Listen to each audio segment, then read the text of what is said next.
Hello and welcome to a special edition of the War Report. Now, you're going to get two episodes this week. This one and the one we did previously with our good friend Vile Varangian, which you should check out after this one.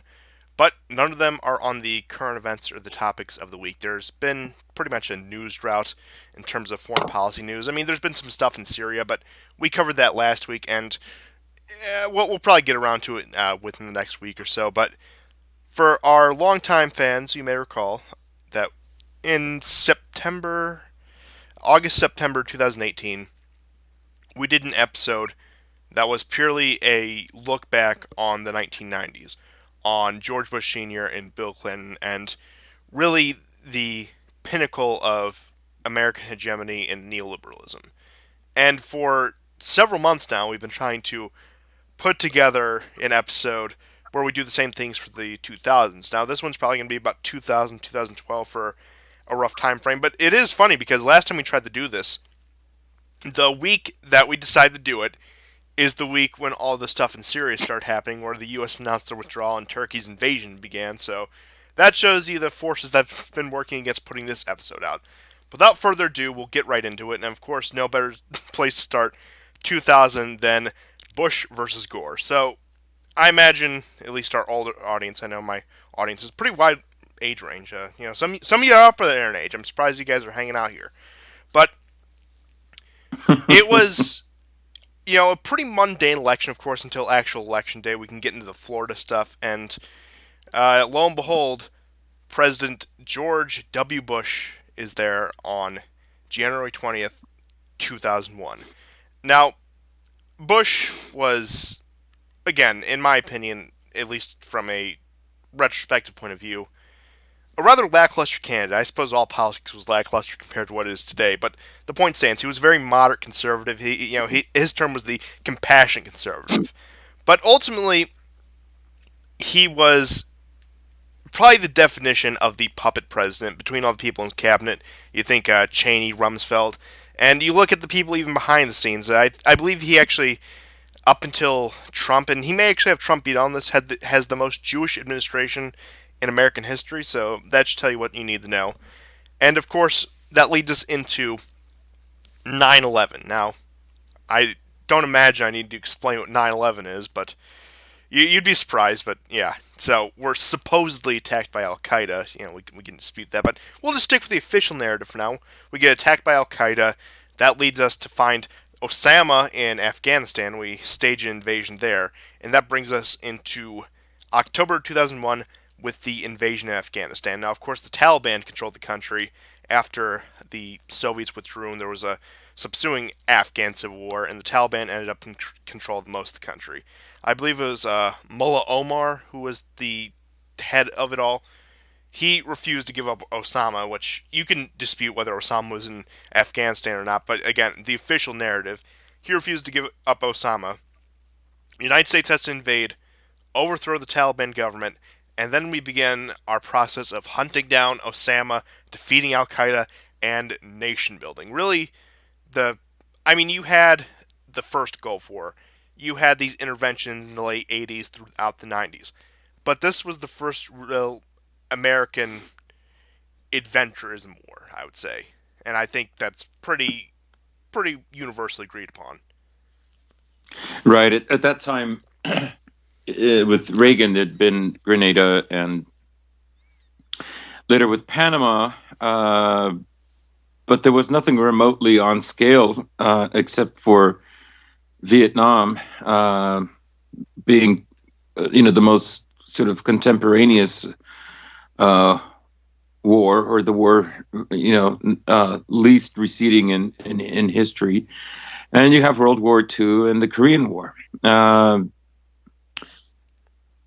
I think that it was interesting because one of the things I think people expected, especially beginning with the war in Afghanistan, that, as you say, nation building would occur. And I think people still had expectations, despite the failure of Vietnam and the resultant decades of, America, essentially ignoring doing nation building, like the sort that took place in Europe I think people still had hope that America, just by sheer will and power and influence and dominance, could turn Afghan society around, and they'd have everything from like I don't know, hot water in every house, and all the daughters would be taking women's studies. Nothing Right, but nothing says empowerment like putting your women into cubicles so they can work 60 hours a week. That was the yeah, goal for Afghanistan. It is funny that you bring that up because now it was a war launched by a Republican Bush and with pretty much consensus. I mean, it was at the point where the official narrative was so strong that even Ron Paul voted for the invasion of Afghanistan. That's how serious this was. Now he later says right. that No one could after contest that, the narrative. yeah. No one could contest the official narrative without being called a traitor. In the same way that Democrats tried to accuse Republicans of all being traitors for siding with Russia and so on and so on. Um, so I think one of the things that I think Afghanistan and later Iraq made abundantly clear that America could not and would not do nation building. And it was probably after Vietnam, I think, really, it's ironic because after the fall of the Soviet Union, I think people could have tended to forget about Vietnam, and that spreading democratic values was still possible because Europe still represented this success story. And I think Afghanistan and Iraq made it abundantly clear that it could not.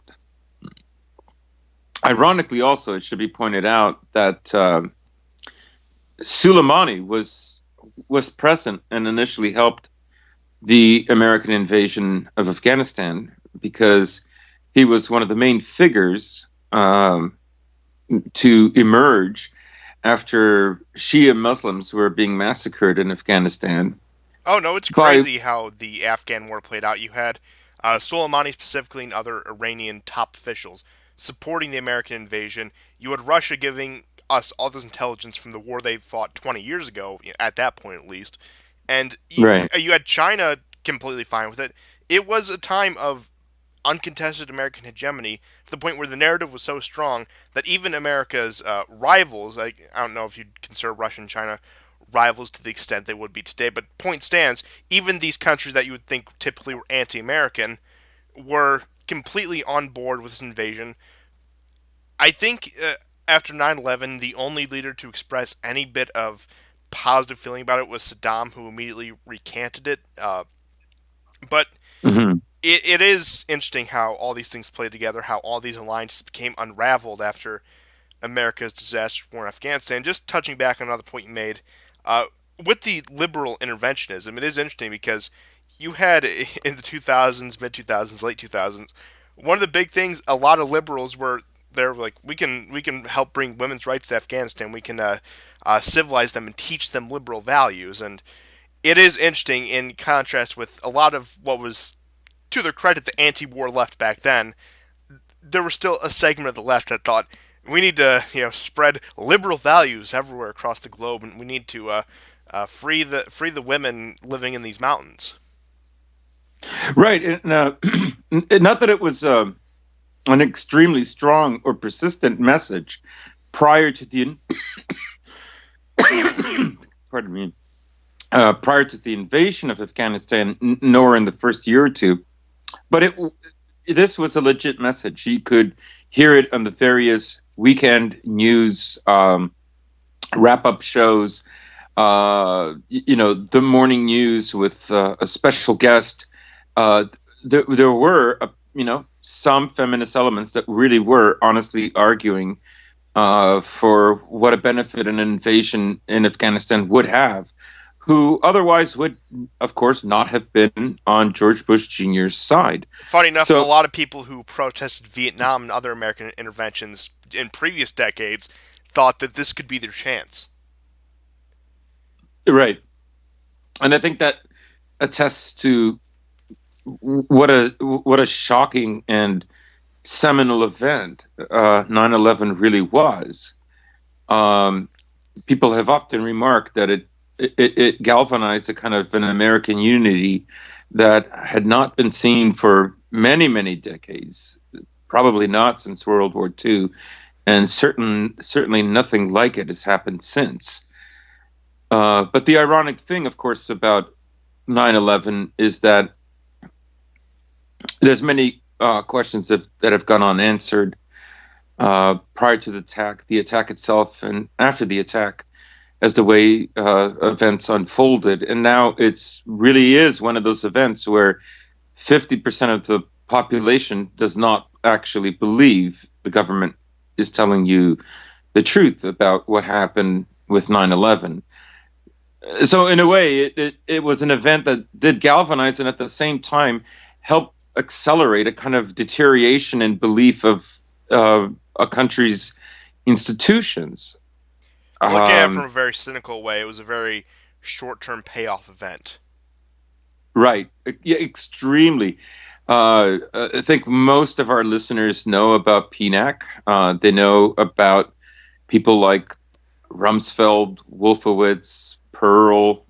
Um, they know all these characters, all these neocons, most of them dual Israelis, who had hoped for in the report, um, in their project for a new American century, uh, for a Pearl Harbor like event. And in a way, Cheney reiterated that sentiment. And as an official policy, when he said, after invading Afghanistan that and Iraq, that this war could very well take 100 years to complete. And he didn't say that with any kind of irony. He didn't crack a smile when he said that. He absolutely meant it. Well, I suppose So, the new American century wasn't just a name choice. It wasn't just for the sound. Apparently, they meant it quite literally. right. Yeah. So you could argue that he was a realist. That this war to completely transform the Muslim world would take about a century. And You still see that sentiment I'm today with Max Boot as recently as 6 months ago saying, "Well, it took the British 300 years to colonize India, so we can still do it." yeah, that's right. That's right. Except like they got stuff out of it. You mean those rich raw materials that helped spur on their industrial success, as opposed to opium?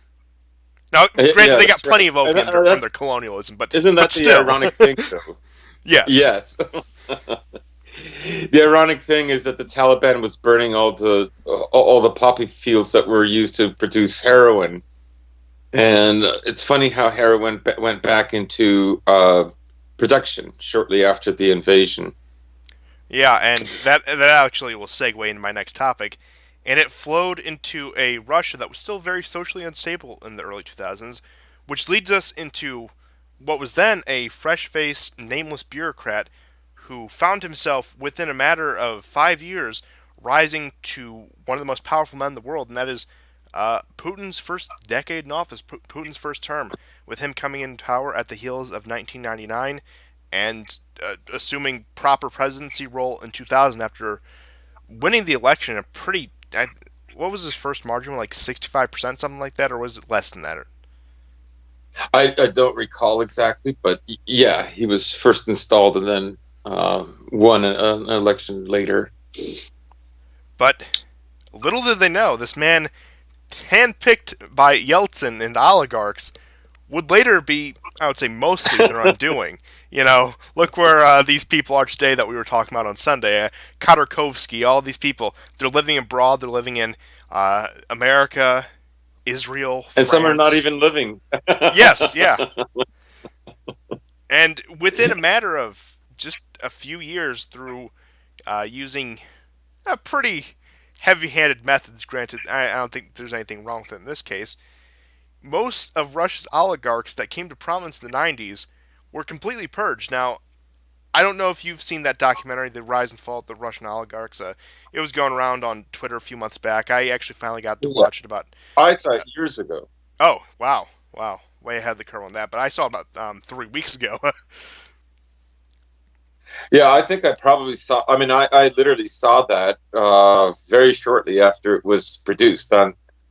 In Southern Ontario, we have a channel called TVO Ontario, which is like a public channel. I guess it's sort of like our PBS.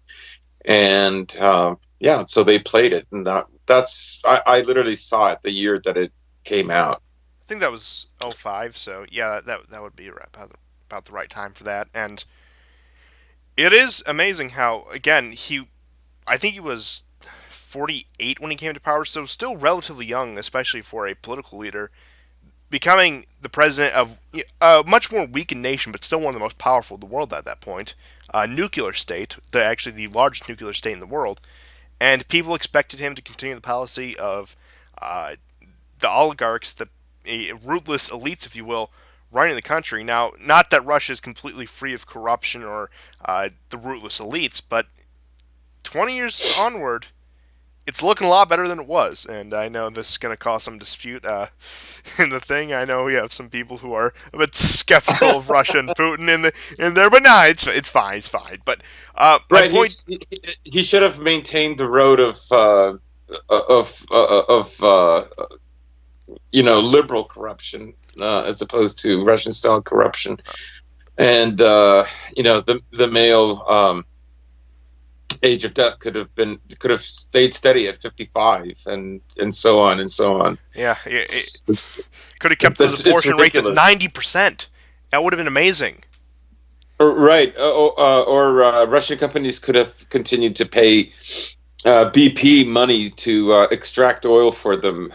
It's essentially getting a 5% cut indefinitely. Like that should have gone on forever. Oh, of course. And this will also segue into my next topic, still relating to Russia. They should have just let the Chechens run roughshod. They shouldn't have made any sort of deal with them. They shouldn't have had any sort of crackdown. They should have just let them secede and continue to be a hub of terrorism funded by foreign states.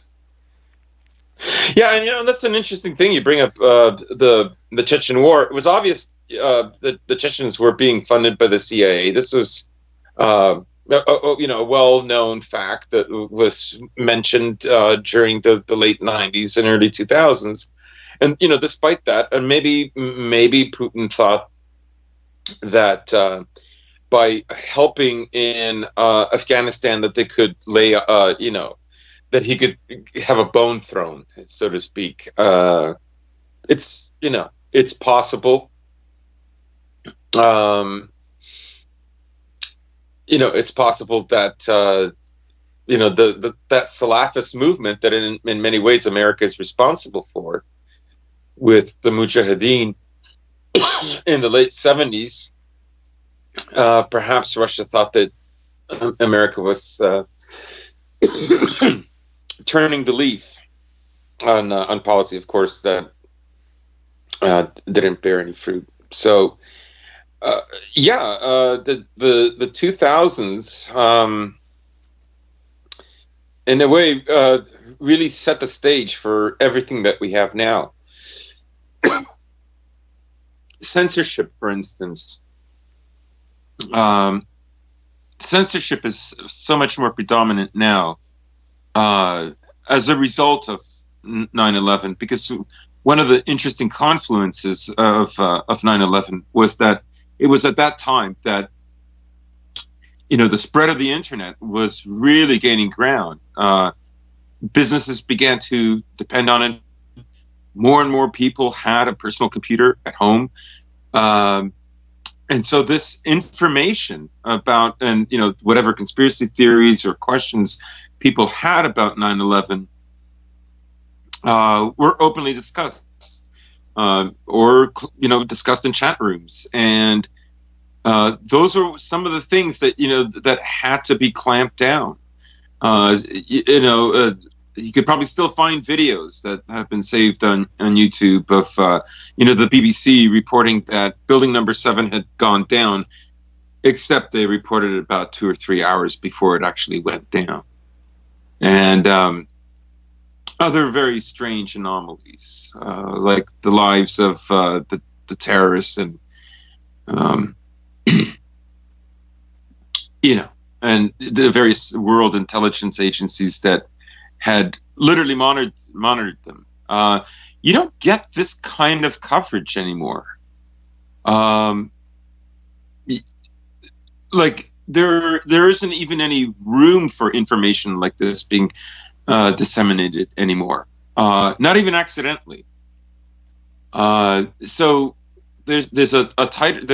I feel like the 2000s really established about what kind of discourse people could expect to have after a major event like this, and so every subsequent major terrorist attack, whether it's happened on American soil or whether it's happened in Europe or somewhere in the Western world, is going to be dealt with in a very kind of specific way, to ensure that a lot of the questioning and a lot of the anomalies that are not answered don't get any airtime. Take, for instance, Charlie Hebdo. It has certain parallels in that in the getaway car, those the three people involved in the shooting, particularly two men, one of them had dropped his passport, and everybody now knows Mohammed Atta's passport, one of the 19 hijackers during 9/11, his passport was found in the rubble of the Twin Towers. Like, it's just Must be a common name.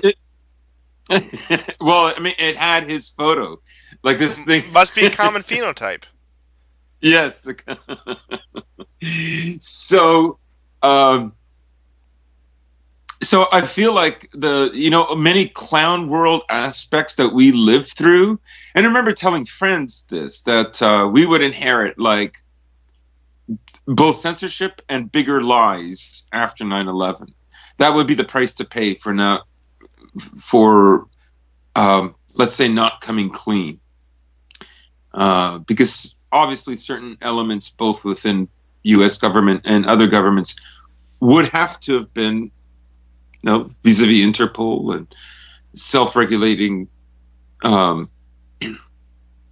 institutions in the U.S., would have had to send certain people to jail, because there's just no way these guys who didn't have pilot licenses could do that. Anyhow, I'm going way off, but I feel like that set the tone, and even figures like Alex Jones, they were catapulted by this.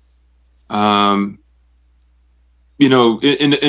a much greater way than even like Waco and other events.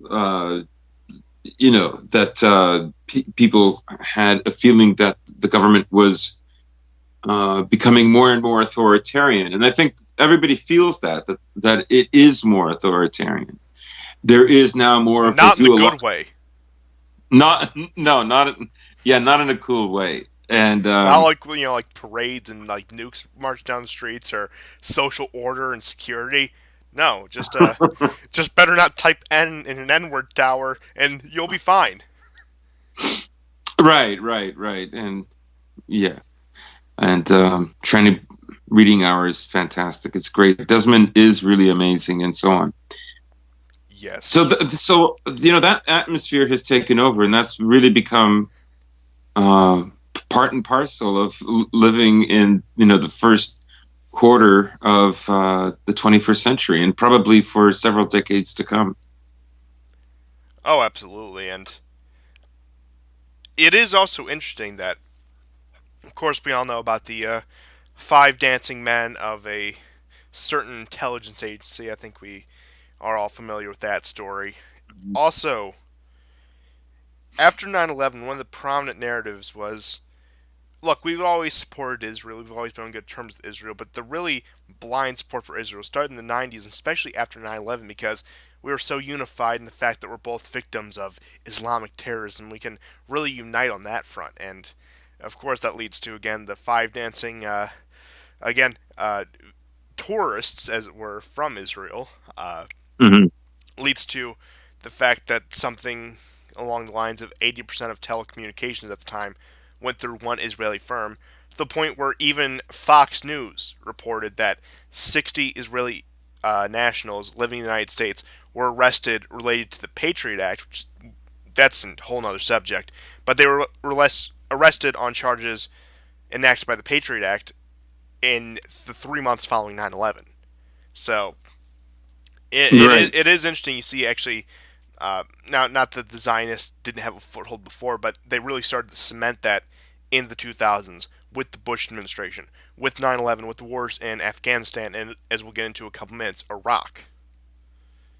Right, and also you could say that Bill Clinton, in many ways, was the last president that gave the impression of uh, the one in charge, the one that could broker a peace, and that at that time, you know, Arafat and I think it was Yitzhak Shamir that was the prime minister of Israel at the time. Either that or Uh, Sharon, one of the two.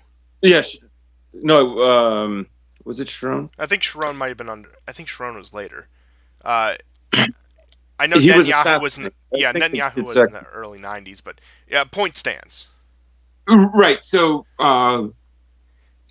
Clinton was kind of like the last president that like gave this impression amongst other American presidents that he was going to get them to shake hands and break bread, and they were going to hammer out a peace, and it was going to be doable, and so on. And what you really have after 9/11 is almost like a carte blanche um, support for Israel, absolutely, without doubt. And And the Palestinians, for being Arabs and for being Muslims, would be indelibly associated with Al Qaeda and so on. yeah, look, I Uh, hate to play into the Islamophobia meme, but at a certain point after 9/11 is where there was so much resentment and anger, which you could say was justified after a major attack like that. Now, yeah, whether it was actually the Muslims is a whole other question, but according to the popular narrative, according to what everyone believed, yeah, there was nobody cared in the United States if Israel bulldozed the entire West Bank into Jordan. right. And you could argue that that was an that's how 9/11, because people remember Netanyahu saying basically that this is very good for Israel. And it was very good for Israel, both domestically, because they could now do that to Palestinians. They could instigate riots by Palestinians by breaking into the Al-Aqsa Mosque during their prayers, basically just to incite them. They could So they'd have a. broadcast porn on their national television stations. That's right, Ramallah. So yeah, they. And the interesting thing is, when America invaded Iraq, of course, they used the same technique. Uh, in other words, they took over all the radio stations and the TV stations, and they set up a curfew as well, and they played nonstop porn. But it was Israel who pioneered that, and then America followed.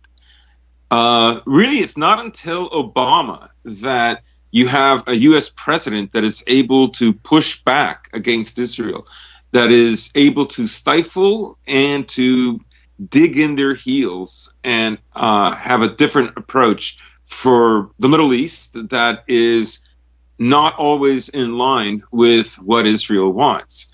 When Obama was elected, if I'm not, I know the first person, I forget whether it was the president of Egypt, but it was a Muslim president that he found.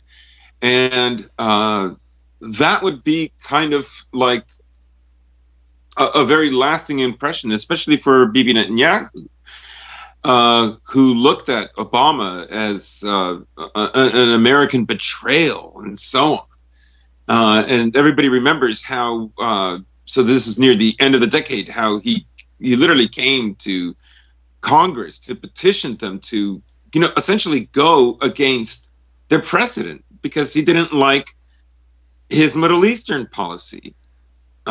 Completely absurd. I mean, that's election meddling. That's And like of meddling course, in another. we'll get into Obama later, but with the blind rage the Republicans had, they were willing to support anything that Obama went against. Right, right. and that of course further galvanized Israel. I mean, I think even I'm old enough to remember the anti-Obama protests like in 2009 and stuff. But we're getting ahead of ourselves. But let's get into the Europe was pretty stable. You could sort of see the beginning of the liberal rot start to take root in the expansion of NATO into Eastern Europe and really the solidification of that order. China is beginning to rise. Funny enough, you get the SARS outbreak, which is interesting thing to call back to, especially now. And what I really want to get into is the big topic, which Iraq, and I got a little something, a little graphic for our Iraq segment. There it is. I can save her. If only, George, if only. But of course, still hyped up on the 9/11 hysteria and 2 years of war in Afghanistan. During those 2 years of war, during all that, they spent this time, the intelligence community, the elite, trying to tie some way Saddam was connected to 9/11 or Al Qaeda, or he was going to smuggle them weapons of mass destruction. Of course, that became the big one, and we had to go in and take out Saddam. Now, that culminated in October of 2002, the Congress overwhelmingly voting for the AUMF, which we're coming up on the, I believe, 17th anniversary of that in about a month. And by March of 2003, American troops invaded Iraq. They toppled Iraq by, I believe it was summer 2003. And then, of course, they went through the process of setting up a new government, the occupation. And by 2006, of course, Saddam had been put to death, and there was new Iraqi quote unquote democracy. And the counterinsurgency began in 2005 and raged on. Yeah, and from what I recall, it was like an endless. It was not only a resistance that rose up, but an internal civil war between Sunnis and Shia. It seemed. Don't forget the Kurds. Oh yes, and don't forget the Kurds. But it seemed as if every week there was one major blast that would kill 100 people in Baghdad, and this went on year after year, after week, and year after year. It was just, entire mosques blown up. Shock and awe, the beginning of the invasion, of course, the endless news footage of us blowing up, I believe it was the Iraqi Defense Ministry and all these other targets in Baghdad. Yeah. But, again, Afghanistan was the war that you could get the nation behind because they were keeping that, damn Osama in there, allegedly. But then Iraq was the one you got some pushback. Now, of course, Congress was overwhelmingly for it. But you really started to see the revival of anti-war protests. Even people who supported the war in Afghanistan still thought we should actually commit more to Afghanistan, criticized Iraq. Now, that could have been on principle, saying we have no business there. Why are we interfering there? Also, same pragmatic argument. You could also have even the more hawkish people are saying, why do you want to fight a two-front war? Look what we have going on in Afghanistan. Look, I don't like Saddam either, but he can wait. There's bigger problems on our hands. Now, those are few and far between, but there were a lot. There was a contingent of people who thought that, and of course, Iraq didn't have the same overwhelming support in Europe that Afghanistan did. NATO was completely on board with Afghanistan because the United States had been attacked. Again, according to the official narrative, it was Al Qaeda hiding out of Afghanistan. So you got the commitment of British troops, of German troops, of French troops, of all, even again, countries as small as Poland, even these new Eastern European members were committing troops. But Iraq, on the other hand, did not go over well. And we actually referenced this in our last episode a couple days back. In the eve of the invasion, Condoleezza Rice, after being told about the countries that had gone along with the proposal to join in the Coalition of the Willing, I'll repeat this again for the viewers who haven't seen last episode. The UK, France, Germany, and Russia. Of course, the UK agreed, so they had to be thanked. France rejected Germany rejected, so they had to be ignored because they were the has-been, they were the past. It doesn't matter. Now, this is, of course, from a more, zoomed-out narrative. Russia rejected, but they had to be forgiven because there's no way the Russians could know any better. They're too primitive to have Western liberal values. But the French had to be chastised because they knew better. They had the revolution. They were liberal and enlightened, and it's an affront against their values to go against this invasion of liberating the people of Iraq. We'll be greeted as liberators in the streets. They'll be kissing our feet in Baghdad as we help them pull down that Saddam statue. 10 hours later, they'll be rioting in the streets of Baghdad, and we don't know how to keep order. Right. That was very telling. It was about as close as you could get to someone in an administration basically outlining some basic principles of Spengler's philosophy of history and civilization. So I never forgot that speech that she gave. And it sort of spurred me on, on a quest to have a more philosophical take on history since then. But yeah, I think also the trial, as it were, to wage war on Iraq with the weapons of mass destruction and yellow cake. The sheer fabrication of it, even the reason to attack Iraq with so little substantive ground established, only fed conspiracy theories about 9/11. It undermined the official narrative. Everybody saw it as a kind of an ironic golden egg that had been laid. That is 9/11, and so it undermined, and like you said earlier, it was it gave very short-lived benefits, and I mean they're still being used to some degree, some of the justifications since then, but mainly as a tradition that has forgotten the seminal event as to why that we must do that. Yeah, for the past 3 years now, on the anniversary of 9/11, you see nonstop from the neocons talking about Iran will do the next 9/11 if we do not act now. It's as if I remember one of the takes from the liberals right after Trump got elected. The 9/11 2017, because that was Trump's first year in office, was Russian meddling was like Pearl Harbor and 9/11, and we've done nothing in response. And yeah, it has become. We talk about this with World War II. We talk about this with the World Wars. The new foundational myth. In a way, you could argue that maybe 9/11 wasn't a new foundational myth, but it was an upgrade of this old one that started with the World Wars and involvement in Europe and Asia. But this was just more reason. This added the Middle East into the pact. This added why we have to be even more involved in the world. This is why we have to spend even more of our blood and treasure governing other countries. Right.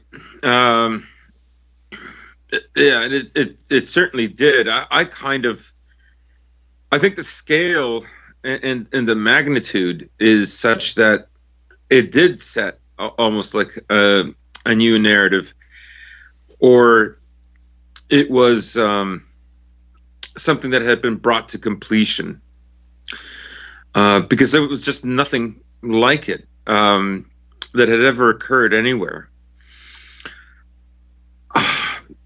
at all. And this is after decades of basically very few, if any, airplane hijackings, which were pretty common in the 70s. So decades had gone by without many or any of these events, and of course, 9/11 changed completely how we travel, how we're monitored. It set up a neoliberal technique, superstate authoritarianism. You could argue that speaking of Ron Paul, like there was within libertarianism a kind of genuine reaction against this. Um, I think a lot of libertarians entertained the ideas around alternate explanations about 9/11 and its purpose, or how the events unfolded, and who knew what and when, and so on. So it established a tone, and if you were old enough, you fully understood how life would change from this moment on, and there was a new stricture that had to be enforced after 9/11. Yeah, I mean, it again laid the groundwork for all of those things. That's completely undisputed. And again, whether that be the censorship, whether that be the endless involvement in places you couldn't even find on a map, most people, I should say, couldn't even find on the map. I imagine our audience a bit more in tune to these sort of things if they're watching this fall things. But why you had to be constantly monitored, and because it would be racist or bigoted or whatever to monitor the groups who did this or restrict immigration from certain parts of the world. Because keep in mind, uh, all of the 9/11 hijackers, of course, 15 and 19 were from Saudi Arabia, two from Egypt, one from Lebanon. You know the story, but all of them came Mm. in between the 4 years of 1997 and 2001. So you, the average American citizen, you have to be monitored. You have to watch your back. We have to monitor your every move because God forbid, we stop the endless flow from second and third world countries. Hmm. Hmm. Yeah, it was an interesting dichotomy. On the one hand, the justification for the war in Iraq was implicitly tied to this idea that all Muslims were the same, and at the same time, when it came to domestic monitoring and surveillance, everyone was a potential terrorist, as if what had happened on 9/11 would that there were already so many groups within the U.S. that would love to do the same, that there was nothing else that they could do except set up a much more sophisticated surveillance system than we'd ever seen before. And how many And you terrorist could take attacks this. has that prevented? Let me think. Zero. Yeah. All right, so it's I'm not saying mass surveillance doesn't work. Well, actually, that's why I'm saying I'm not saying surveillance doesn't work, but it turns out when you target groups that are more likely to commit crimes or who are at higher risks or who generally seem to be more of a danger than others, it seems that's more effective. It seems like the system they have, where in Russia the monitoring is on certain republics in southern Russia near the Caucasus rather than the broad population. I'm not saying that they don't have mass surveillance, but I'm saying it's probably a bit more weighed one way or another, and it seems like it does the job. Seems like when you practice a little bit of a discrimination, you can get a lot Hmm. done. Yeah, and Russia has a Muslim population several times higher than America's. Now that's not to ignore the even though I suppose a lot of the attacks in the 2000s, whether that be the school hostage crisis or the theater hostage crisis, a lot of that was more, of course, like there was an Islamic flair to it, but it was more separatist terrorism. Yeah, I would say so. I think it was a mix, but I would say it was more separatist than anything else. However, Chechens, as volunteered in joining ranks in ISIS and Al Qaeda in the Middle East as well. So, but yeah, I would say pertaining to Russia that this was a separatist action. Yeah, and that's another thing you could say about Russia. How apparently how quickly it was resolved. Now, not that it wasn't bloody at all, but again, we may touch on that later. We'll touch more on Russia when it comes to the stuff about Georgia in 2008, sort of Russia's return to prominence in the world. But uh, let's see. So more on Iraq.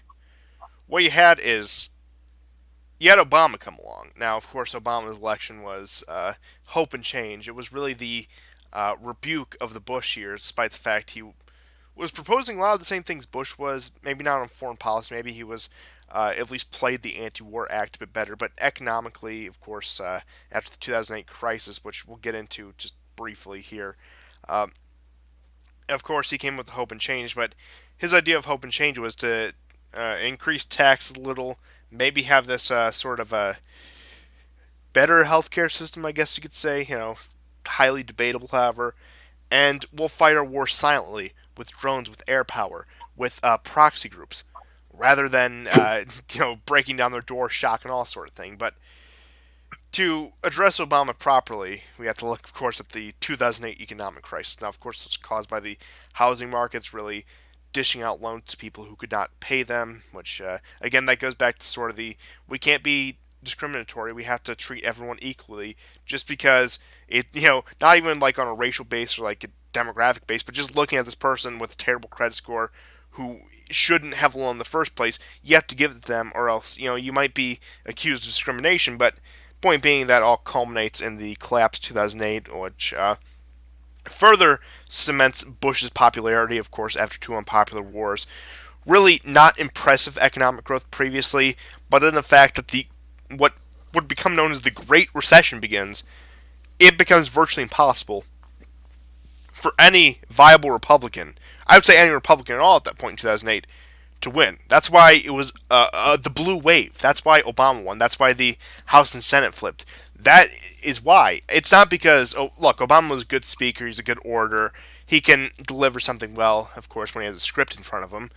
But what he was proposing really wasn't that radical. Even that goes out to both sides of this. Now, I know I'm talking to people from 10 years ago, but he wasn't this great liberal hope, and he also wasn't this Kenyan Muslim socialist. He was really just neoliberal in a different skin tone that could make it sound a little better. He could make the trip to hell sound enticing, whereas Bush would throw you in the car kicking and screaming. Yeah, that's very much the case. All the kind of accusations that were thrown at Obama seem very ridiculous now. I mean, as if the Republicans had anything better to offer. I mean, McCain. What was that? Yeah, their frontrunners were McCain and Romney. Romney, who they later nominated. I mean, Ron Paul. Right. I know I'm not much of a libertarian anymore, but he was the only one in the field worth a damn. We all know he had no chance at it. Right. Yeah, and what did McCain represent? McCain represented literally a guy smarter than George Bush Jr., who was an even bigger war hawk than he was. So it would be maintaining a status quo, and as you say, the economy began to tank, and in some ways, a lot of it has not recovered. We can have low unemployment rates, but the kind of jobs that have left the U.S. and much of the Western world, they haven't been replaced. Yeah, these aren't jobs you can build a livelihood on. Look, there's nothing. Look, I won't begrudge you for working, for McDonald's, but you're not gonna be able to support your family flipping burgers. Yeah. So. And I think you could see that in 7 years, roughly in 7 years, war exhaustion had already started to take place, coupled with an economy that was doing very poorly. I remember that time. I had 2 jobs at that time. I lost both of them. I was working crazy hours, but I had lost both jobs. And a lot of people were very, very negatively affected. There were companies that downscaled and haven't been able to upscale since. I remember going to one where I was an intern and just, being told, like, the head office in New York has said this, they're going to cut 1/3 of the size of the entire company. Anyhow, so you could see that kind of war exhaustion has started to take place within the U.S., a lot of it was because, what were the results of all those years in both Afghanistan and Iraq? What were the fruits of all this labor and blood? Not much. Again, I mean, you could And that was just the argue beginning. I that. mean, just look at the 2010s if you want to see the fruits of Afghanistan and Iraq. But continue. Right. So, I mean, even you could even argue that Vietnam and Korea were more successful. In retrospect, in terms of building infrastructure and I guess maintaining the status quo and so on. That didn't happen in Iraq and Afghanistan. I mean, the U.S. is brokering for peace with the Taliban. They're in negotiations with the Taliban nearly 20 years later. Yeah,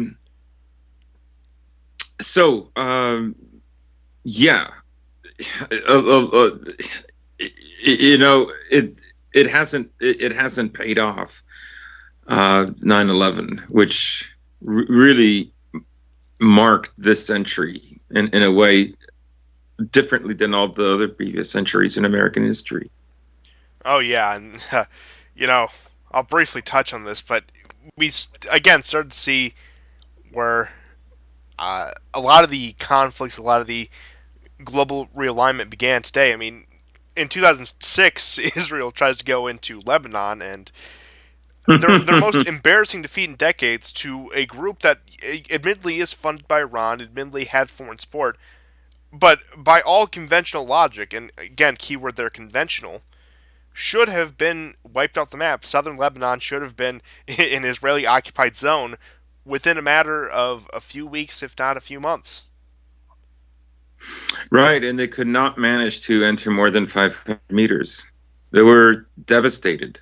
I think that war with Hezbollah still has left an indelible mark against Israel. Israel, up until that point, if you consider the 67 wars, the 73, the 48, like it is this lion and undefeated and so on, and not to mention their previous excursion into Lebanon in the early 80s, and so the way things worked out in 2006, I think, was a shock. Yeah, because everything was going their way up until that point. Lebanon's the tipping point. Not only Lebanon, but the Iraq War, which at least the Likud faction Israel pushed for, massively backfires and gives Iran so much more influence than they would have had in the first place had Saddam just stayed in Right. power.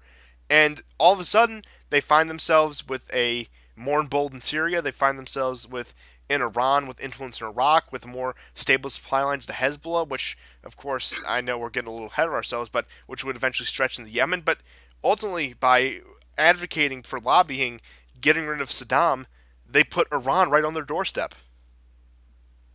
Yeah, and it has been an enormous cost. The other thing we should mention with the Iraq and Israel, besides the Scud missiles that were launched and weren't very effective and so on, is that prior to 2003, let's say by 2004, Israel was not getting any oil from Iraq. And then after the invasion, 70% of all its oil imports came from Iraq. Excuse me, what do you mean came from Kurdistan? Yes, from Kurdistan. That's right.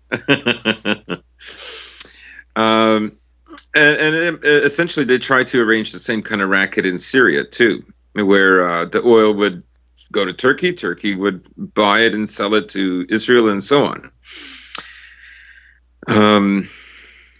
So much for Erdogan's, support of the Palestinians and whatnot, and all those Mediterranean boat adventures. But,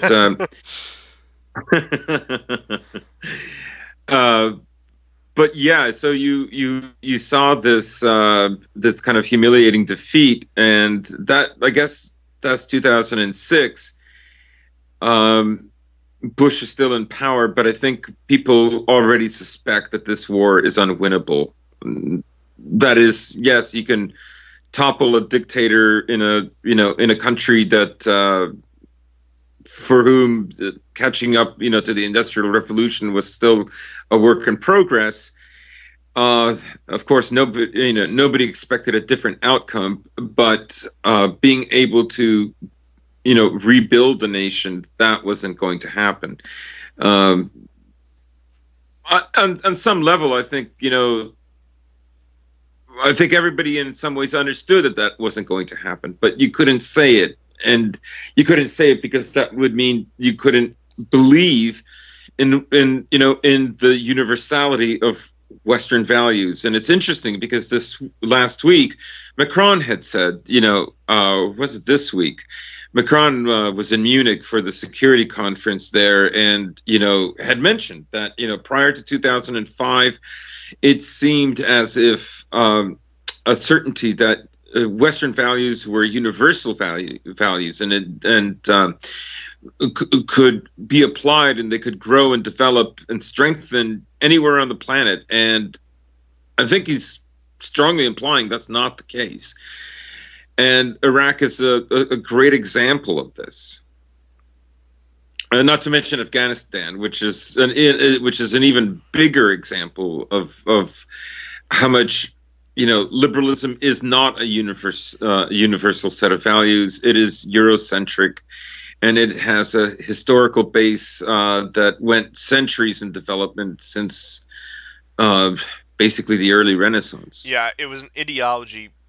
Of course, liberalism has its roots elsewhere, but the sort of like the Lockean liberalism, which is usually what people refer to, was Mm-hmm. an ideology made for a small island nation ruled by a monarch that had some parliamentary controls. It wasn't meant for this multi-ethnic, multi-religious societies such as Iraq or Afghanistan, where you get the Sunni factions or the Shia factions, or even going into Lebanon, where you have diversity quotas. The president has to be this religion, the Speaker of the House has to be this religion, the Prime Minister has to be this religion. No more than one religious group can hold 33% of seats in the Parliament. It wasn't designed for a system like that. It was designed for a 18th century budding industrial power that was still ruled by a king that had some restrictions on his authority. Just to put it in Right. perspective. Absolutely. And Locke comes after a bloody war in Britain during the Reformation, that there was a victor, and England wasn't going to execute every last Catholic.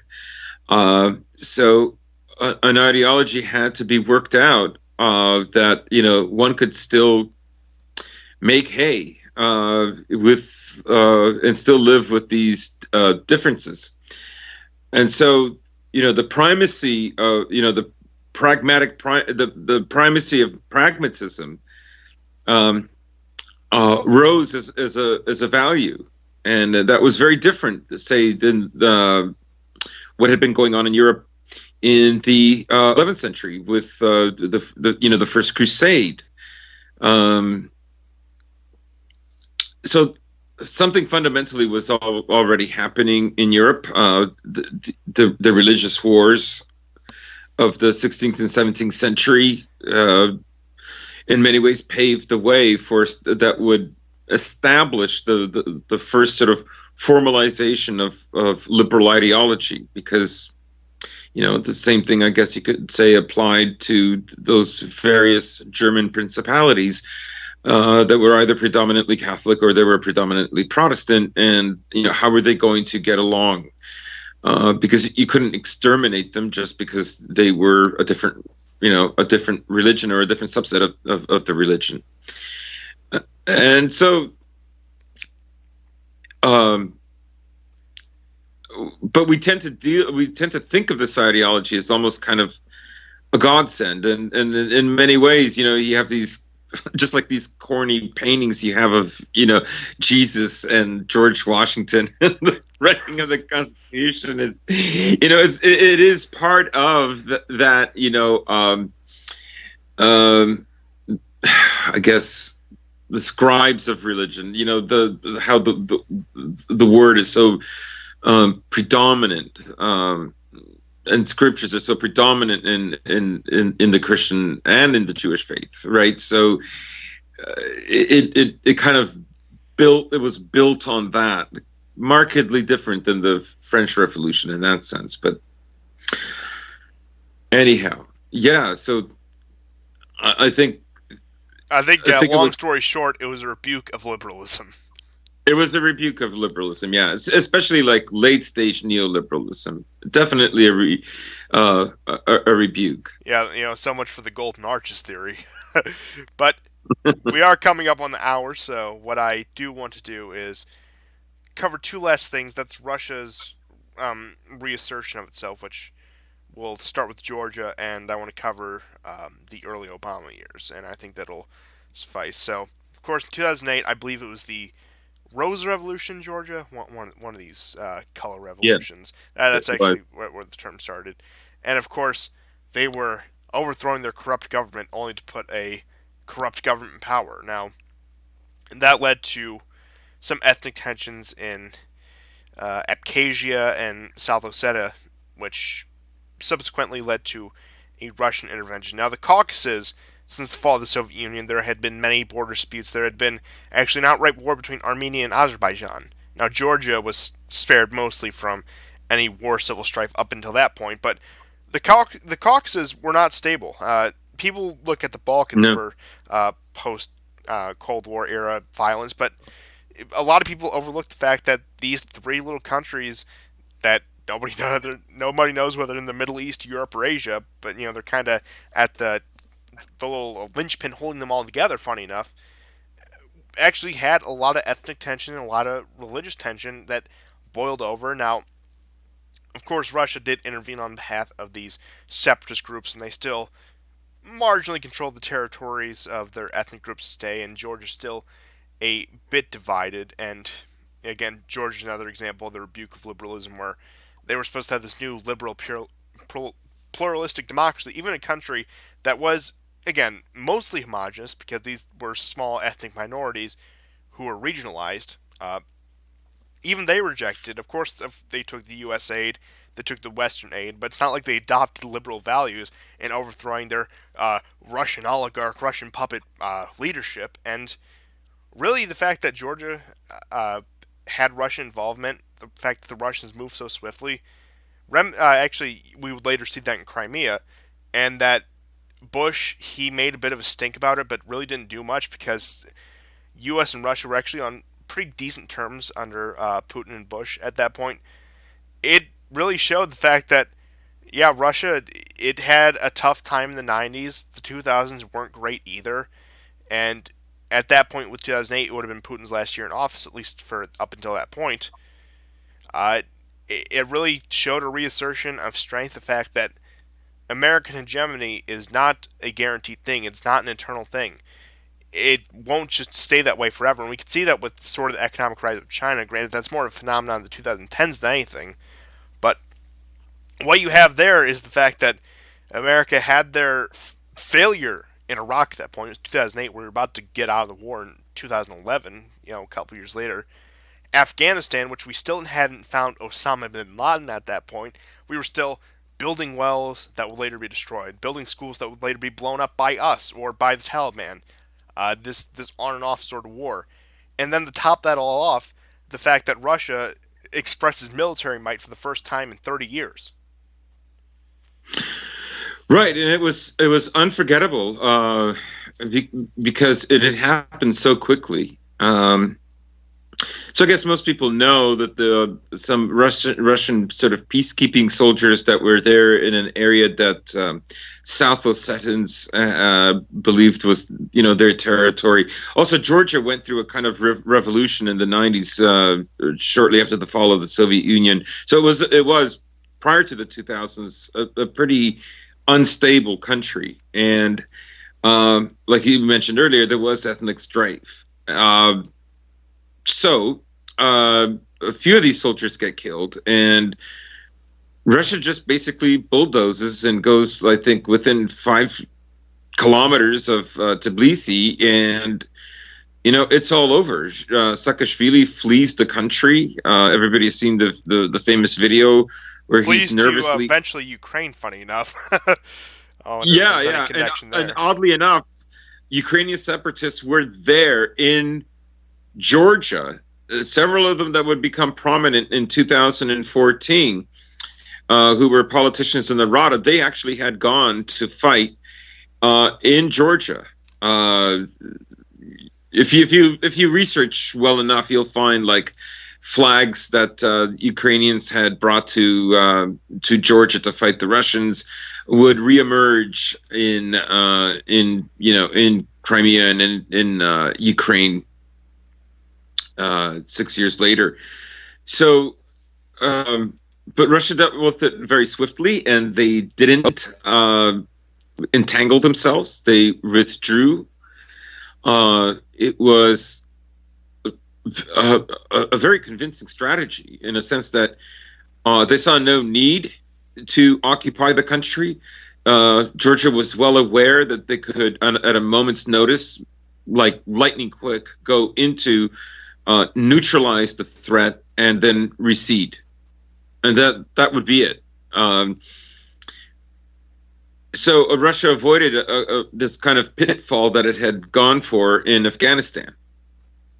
So it was this more of this, we would consider, would it be considered fourth generational warfare? I'm not sure, but the policy is very different from the kind of policy that we had all the previous centuries, and I would say in mid 20th century, like that policy was abandoned. And on top of that, think about how much of an embarrassment it had to be for Washington, with again their one failed war and their other war that was quickly failing. For the fact that this country they thought again was down for the count, won their war within a matter of weeks. Mm-hmm. Mm-hmm. And all that talk about how Georgia was going to become a part of NATO was scrapped. You don't even hear about it anymore. 12 years later, no one is talking about Georgia being a part of NATO, not in any serious way. Yeah, it's wild, but of course that leads us into Barack Hussein Obama, the Kenyan Muslim socialist communist who took over the United States. And just a personal anecdote. It's funny because when I was a kid, I was like 8, 9 years old during that election when Obama first came into office. I heard the Muslim stuff. I didn't even know what Muslim was at that point. But I also had this innate feeling. Maybe this is my first skepticism of the ruling class. I was like, I heard it talk, and I was like, I was surprised when I first figured out I was 12 that Obama wasn't openly an atheist. I was honestly surprised by that. He seemed like just such the sterilized kind of person. Like, oh yeah, he doesn't believe in any sort of God. He doesn't believe in any sort of higher power. He's just Obama. He thinks he's king of the world. And uh, as I said earlier, ultimately what he was is he was a repackaged neoliberalism that was more appealing to the youth. Now, it is interesting because a lot of people were taken in by the social issues, by the race, the fact that, oh, the first black president, how wonderful, both here and in Western Europe. But you also did get things like the Occupy Wall Street movement, which I suppose you could say was sort of like the proto Bernie Sanders movement, where you had the Tea Party movement, which, funny enough, again, found by Ron Paul, hijacked by neocons, and turned into Obama doesn't support Israel enough and doesn't support corporate tax cuts enough. But just on domestic note, you sort of see some of the roots of the quote unquote culture war, as we see today, manifest itself again in those two movements. But as a broad sense, as we were talking about earlier, Obama completely redefines the Middle East. Israel isn't his first priority in the Middle East. Now, of course, not that America was his first priority. He took the rather Brzezinski approach. His foreign policy was pretty much he thought he could take Brzezinski's approach to Afghanistan and apply it globally, whether that be in Syria or Ukraine or Libya or any of these other places. Of course, the Drone Ranger, 7 wars, and yeah, I think he fought 7 simultaneous wars through air power, through special forces. That was Syria, Libya, Iraq, Afghanistan, Somalia, Pakistan, Yemen. So you had this man come in. He was supposed to be the candidate of change, and is the first president in American history to spend his entire time in office at war. And really, again, he galvanizes neoliberalism. He's supposed to be the apex candidate. That he's supposed to be this thing that leads in. Of course, people are propping up Hillary. We're gonna have the first woman president. We're gonna have the first a gay president after that, and it's just gonna be a paradise of neoliberalism. And oh look, gay marriage legalized under Obama. Now we're not gonna go that far today. We're only focusing on Obama's first term. Healthcare reform. Look at these private Catholic groups now have to pay for birth control and abortion. Isn't it wonderful? And that's sort of on the more cultural side, but on the foreign policy side, again, he was probably the biggest snake there was. He projected this image that Republicans really bit onto, this sort of multilateral, as they called, lead from behind sort of image, while at the same time being one of the most belligerent U.S. presidents there's ever has been. Right, right. But I think he won praise because of his method rather than anything else, and that is that with the liberal wing of neoliberalism. Um, the argument that they have with conservative elements is that they don't know how to rule the world. Essentially, that's essentially what it comes down to. And you know, there were some odd things that he did. For instance, he met with he went to Egypt to speak at an Islamic conference, and didn't bother to visit Bibi Netanyahu. They'd already had a rift that had already taken place, but at the same time, we know now, even Hillary on camera admitted that some of the rebels in Libya that have been fighting there for some time, prior to 2011 and during 2011, were actually Al Qaeda. I'll never forget that. I thought, wow, 10 years later, and you guys are still working with them. And of course, they were brought over to Syria very soon after Libya. And he did push. I know this, we're supposed to stay within the 2000s, but he did, on the one hand, push the Republicans to go to war in Syria by putting boots on the ground, because a red line had been crossed, and so on and so on. But prior to Syria, so in his first term, he had told Benjamin Netanyahu as early as 2009 that America is war weary, and they are not going to go to, they're not going to get involved in a large scale war with Iran or in Syria. So that's, but that's very early on. That soon changed by 2013.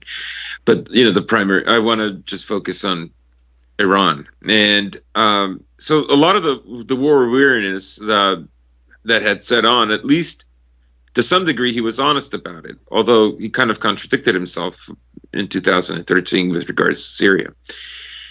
And I think the war weariness is still Also, here. just to interject, remember the only reason he didn't fully go into Syria is because Congress shot it down.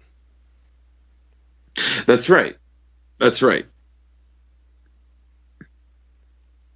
But Yeah. it is wild to actually see the acceleration once Obama gets in office. And also, Syria is another example. Even before they got boots on the ground involved and actually committed military power to it, Russia stepped in and blocked the UN resolution, China as well, in 2013 with the first so-called chemical attack in Syria, and how Assad had to go and how he had to punish him and how he'd crossed the red line.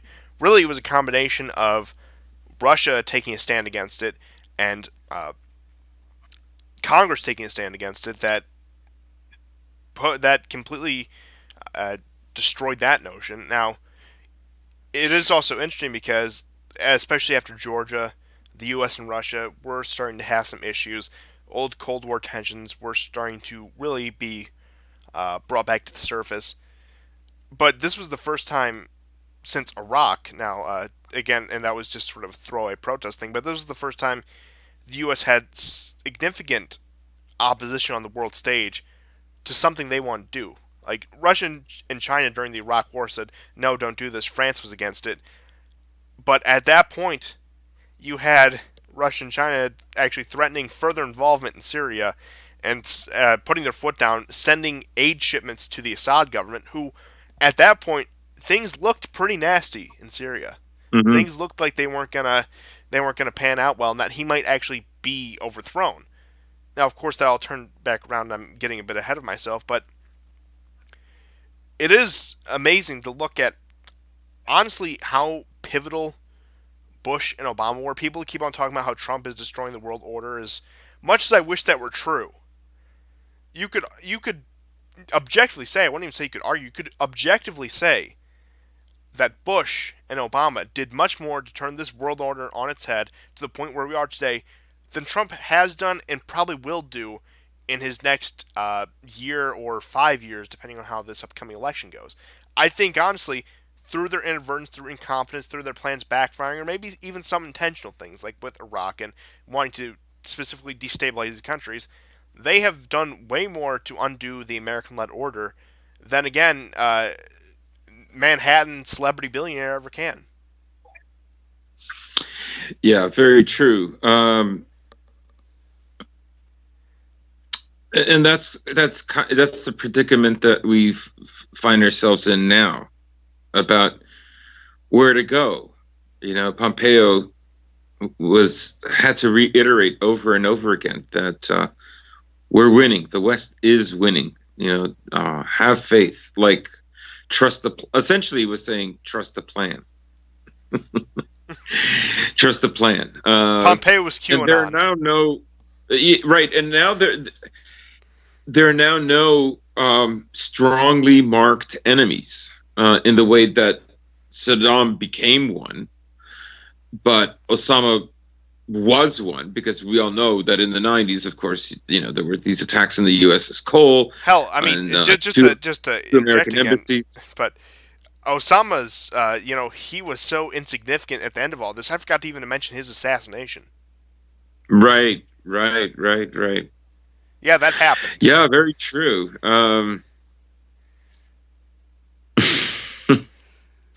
I'm recalling how on 9/11 his family was flown out, how all flights were downed except for the flights to whisk his family members away.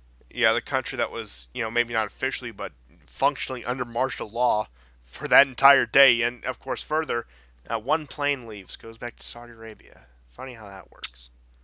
Really weird, eh? I'm sure Bin Laden, it's just a common last name. It's kind of like, Smith or Johnson in the Arab world. Yeah. One of those kind of things. But I think we've pretty much said all we can about this decade plus a couple years before and after, this little 15-year time period. And I don't think you can ever really say enough, but I think we've said enough to the point where we won't go on for another 2.5 hours. Yeah. Yeah, I think basically it's a foundational decade, and we've inherited so much from it, and many of the problems that we did inherit are even more so exacerbated, and the new challenges that have come along are now just entrenched. And the distraction is still a kind of cultural neoliberalism, in the way that New York is bankrupt in 1975, and basically is the city that they experiment with austerity, and that. But a cultural degeneracy is promoted, and then this becomes like the sort of rubber stamp that you have in the West, all throughout, in Britain, in Europe, and of course in the U.S. Where it started. And the 2000s are also about that. Even when you take away how fundamentally 9/11 changed the U.S. Oh, absolutely. And yeah, I think the themes are the rise of distrust of authority, the rise of neoliberal authoritarianism, and really the rebuke of liberalism as a whole, whether that be in the Caucasus, in the Middle East, in Europe. Now, of course, a lot of the things in this time period, the wars, they led to the refugee crisis, which would later lead to what we see today with the European Union fracturing, as we see it, with the resurgence of Russia, with Brexit, with the United States taking a sort of lesser role in the world. I won't even go that far, but it is interesting how smug the liberals were in the 90s and 2000s for the end of history, only for it to be completely undone by one terrorist attack, which granted is the bloodiest attack in American history involving American citizens, the bloodiest attack on the United States, but one that's so dubious we don't know the narratives of. It took that one event to bring the entire system crumbling down. Now, look, I'm not trying to downplay it, but several other countries have had, again, mass casualty events, massive terrorist attacks, or wars where thousands of the people, even more in some cases, got slaughtered, and it didn't destroy the fabric of their nation, and it didn't Mhm. completely delegitimize their power structure. I mean, I know this is a really bad comparison to make, but Russia gets invaded in the 1940s, loses 20 million people, and the Soviet Union doesn't collapse. Whereas, and they were, an ideological state. I think that's where the comparison comes in. Whereas the United States, an ideological state, is victim of, again, a brutal terrorist attack, don't get me wrong, but that one event, their ability to not come clean with it or to properly cover it up, leads to the fact that it leads to a fracturing republic, and that's on top, of course, the demographic change, the spread of mass communications, but all those factors put together into one leads to the fact that one instant, one instant where thousands of people died, which again, in not to keep on hammering the point, even I would say 50 years ago in America, if there was something like that, sure, it led to unity in the short term, which back then may have led to more of a longer term unity. But point being is, that's all it took. That's how fragile the system was. That's how fragile liberalism was. Mhm. Mhm. Now, not that we're anywhere close to liberalism being cast off, but really to call it into question, call the institution into question, it took, as much as a joke it's going to sound, it took people like Alex Jones just going around uh, berating people with a microphone. It took Yeah. people posting on image boards and, of course, social media as it came around. And not to get off too much tangent, but just to close out here. I remember when the Arab Spring happened, when the Egyptian Revolution happened, how Facebook was supposedly going to be this tool that was going to bring democracy worldwide, and uh, which eventually collapsed into a Muslim Brotherhood ruled Egypt. But their ideal they had for social media that would be this tool of liberalism. Now they ban anyone who slightly steps outside the narrative and dares to be quote unquote offensive about it. Right. It's as if everything that offends, especially the left in neoliberal countries, is like another 9/11. And it's an outrage. It has to be stopped, and so on and so on. And so people have to be fired. What if they're a traitor? What if they're a Russian agent, and so on and so on. It is. I think people, even who get things, who understand a lot of the problems we have today, don't take the time to look back on these sort of things. That's why I wanted to do this. That's why I did the one about the '90s. Uh, they now, to be fair, quite a few of them do, but they don't often take the time to put these dots together. I mean, again, not that everyone has that sort of time, but especially when you're talking about these issues, you got to go back, and I try to do this when we do the show as often as possible. Reference past events, reference what happened during, as far back as World War II and the Cold War to something that happened even 3 years ago. I think I want to do more of these kind of episodes, like maybe focus on different decades. Maybe do one on the '70s and '80s. I don't know, just as they come to me, we may do them, but I think this went pretty well. Hope you guys enjoyed it. Hmm. And unless you have anything else to say, I'm gonna close it out here. No, no, I think we covered it pretty well. So thank you for everyone for tuning into the War Thank Report. you. Episode possibly not next week because I am a little busy, but we'll see what's going on. That might be 2 weeks from now, but again, I'm gonna keep these out as often as possible, and it may be next week or the week after. I might not get an episode out, but thank you everyone for tuning in, and goodbye. Thank you.